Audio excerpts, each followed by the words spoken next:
turning and accelerating at the same time. Not good. So you want to take corners fast. You want to be a little speed demon. You want to really enjoy your car. Well, that's great, and you should, but there's a few things you have to understand first to keep yourself and all the people around you safe. Just an early warning, this video includes some very wet roads and conditions. This part of Wales that I'm in, there's been landslides today, there's been a storm, there's been all sorts of stuff going on, as you can see down there. I'm not going to be driving quite as quickly as I would in some of the other videos, because as you can see, this is a situation. If you're a car guy and you don't have an OBD reader, what are you even doing? You should probably grab yourself an OBD11. OBD11 is compatible with BMW, all the Volkswagen Auto Group, Volkswagen, Audi, Skoda, Seat, and the rest of them, and also the Toyota Group, including Lexus. It's literally the easiest thing on planet Earth to set up. All you do is plug it in. We're gonna hit scan. It's actually found one fault. Let's find out what's wrong with my car. So I've got a sound amplifier fault. All right, then let's clear that.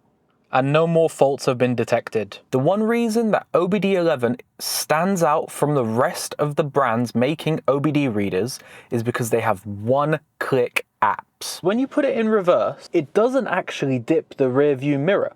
We can set the mirror dip adjustment to a very deep dip, and we can actually see when I put the car in reverse, the mirror dips. And OBD11 is absolutely full of those. Seatbelt acoustic warning, having the car to default to sport mode, allowing you to play videos in the screen. And these are all one-click apps. Black Friday is happening, so go and support the hell out of OBD11 because they support me.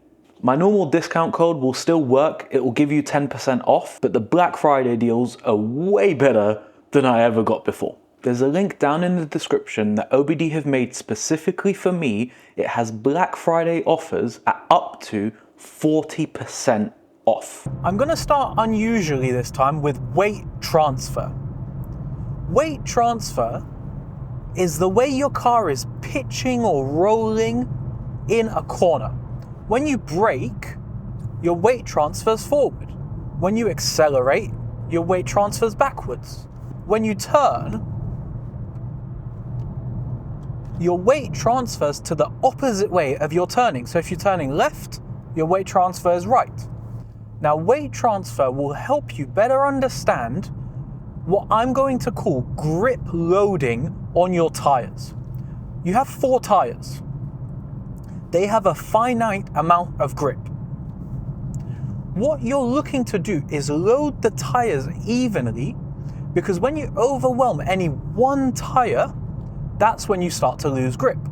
So for example, when you're accelerating, you want to do it in a straight line if you're going to do it hard.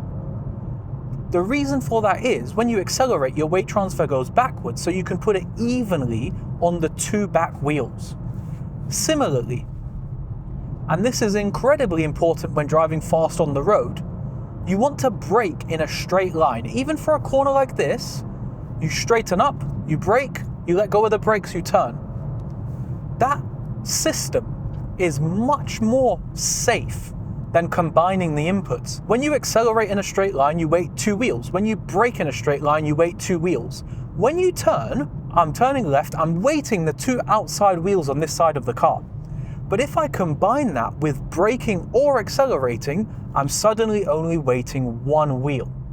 And that is where you're going to overwhelm the level of grip that is available on 1 tire.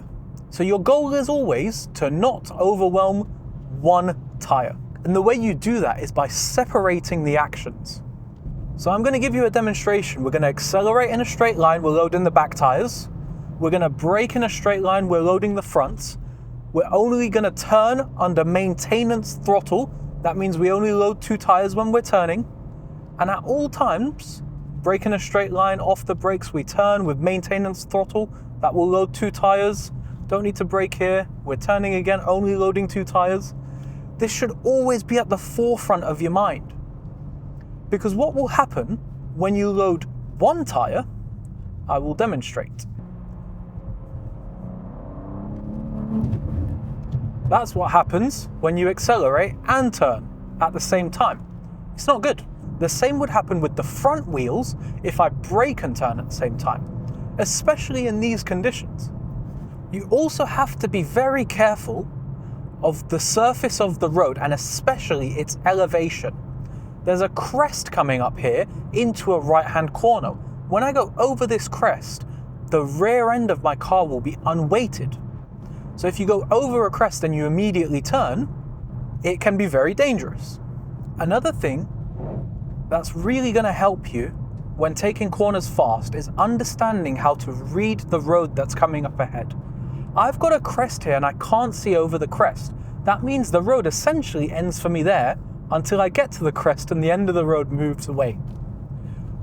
We call this the vanishing point, the point to where you can no longer see. So it's on the apex of this corner right now because I can't see any further. As we come into the corner, it now moves further away. And actually right now the vanishing point is over there somewhere because I can see all of this road. Turning and accelerating at the same time. At this point, the vanishing point is actually on the crest because there could be a car just on the other side of the crest. Now the vanishing point is all the way at the top of that hill, which is the limit of how far I can see. Now the reason this is important is because it informs how fast you can go around a corner.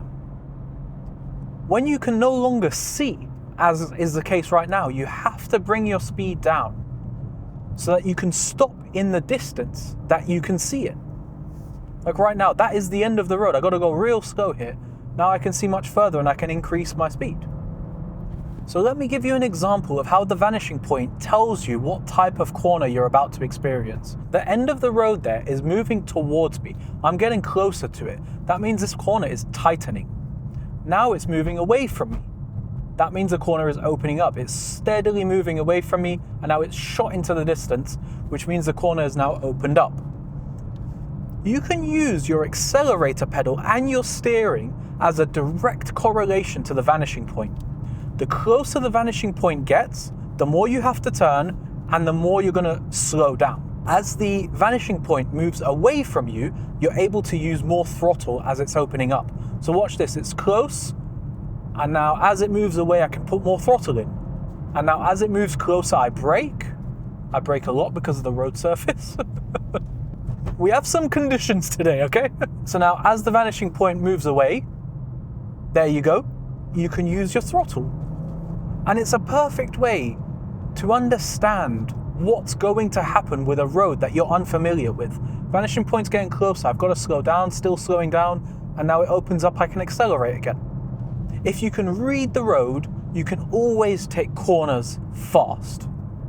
I think of all the guys on YouTube driving quickly on the road, I am one of the safest. I've been on drives with a lot of people that really take liberties, that will put themselves and other people in danger. I don't think I'd do that. And the reason I don't think I'd do that is because of risk management. If there's one thing I get across in this video, it's that you have to open your eyes, read the road and what's coming ahead of you, whether it be the road itself or the other road users that are on the road. And only then can you make a judgment call on whether you can drive fast on that specific bit of road, that specific corner. Your mindset and your risk management is an incredibly important part of trying to take corners quickly. There are situations where driving fast is just not appropriate. This is not the appropriate situation for trying to drive fast. You should just respect the 20 limit, just go slowly. These people are also not the right situation to be driving fast. I don't trust kids with bicycles. I don't know what it is. I just feel like they're gonna drop it. Now we can build up our speed.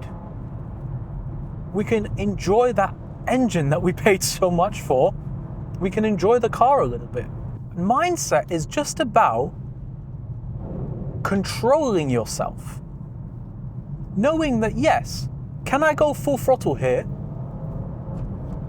and do the speed limit? Yes, I can. Should I? Absolutely not, because there's a blind crest, it's very tight, and look, there were no cars. I would have gone through there at 60 and been absolutely fine, but it's not the appropriate speed for the situation. And I know people are going to think that's the most boring thing on the planet to say. Mick, you're in an M2. Like, just enjoy it, right? And yeah, I will. But at all times, in the back of my mind, I'm thinking about what's the appropriate speed for this situation. Does this give me the heebie-jeebies a little bit, and I'm starting to think about what could go wrong? Does it get a little bit tight and there's a slow sign? So probably somebody's crashed here before. Yes, as you can see why. So we're just going to bring our speed right down. Weather will massively impact how fast you can take corners. Right now, we're towards the end of November in the UK. It's very cold outside, it's very wet outside, it's a bit miserable. We have to go into the middle of the road to avoid massive puddles of water. There's all sorts of situations going on. And what you have to understand is that wet conditions, and by extension worse conditions like snow or really heavy rain, all they do is they affect your weight transfer. They reduce the ultimate grip that each of your tires has. It means that at a lower threshold, you will lose grip. Now that goes across the board. If you're putting your weight transfer onto the back wheels because you're accelerating and you're evenly splitting it between the two back wheels, or you're evenly splitting it between the two front wheels and you're braking, or you're loading one tire because you're turning and you're accelerating at the same time.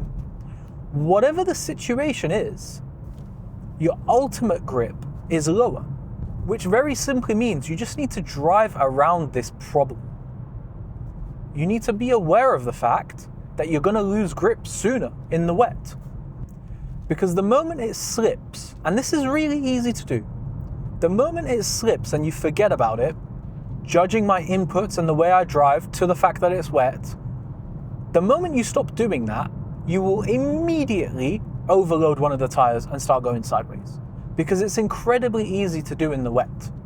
Now yes, I've got a 500 horsepower car and that makes it easier, but even in your normal car, even in your 100 horsepower, 150, 200 horsepower car, if you're turning and you accelerate and there is water on the ground, it will slip. And you need to be able to have the confidence to know how to handle that situation when it happens.